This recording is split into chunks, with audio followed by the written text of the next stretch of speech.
English ng kidlat.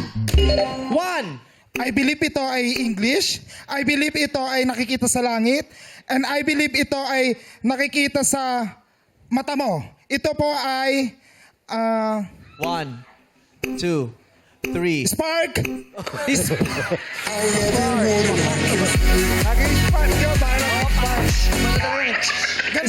Spark. Ha, paano? Gumano.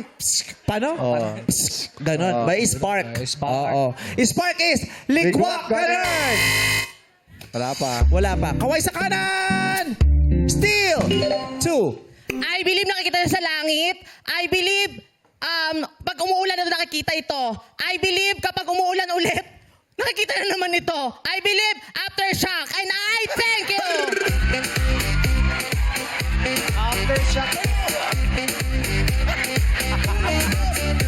Oy, tutuwa si Tri, oh. Oh, tuwa si Tri. Nakala mo naman talaga, alam niya din. Gusto niya aftershock? Gusto niya yan? Gusto niya yan? Paano ba yung tunog na aftershock? Paano yung tunog? Oh, paano yung spark? Yung aftershock. Ano mas malakas? Maglaba kayo dalawa. Aftershock is ligwak kanan. Number 3, ikaw na lang. Ano sa English? Oh, yes. Naunahan niya, naunahan. Oh.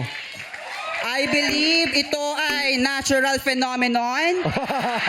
Lagot. Natural phenomenon. I'm studying ovation agad yung mahurati. Parang I sila. believe- Ulitin mo yung national phenomenon. Ito I ay... believe ito ay natural phenomenon. Oh, grabe.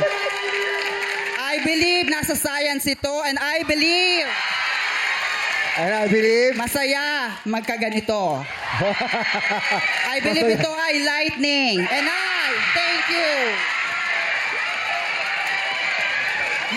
Lighting is tumpang galing!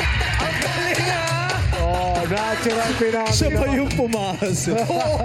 Yung pala yun. Kalahin Kaya mo. pala siya pinagpapawin. Oh. Kasi una makakapasok. Oo, lightning. Okay. Kala mo nag-zumba siya yun.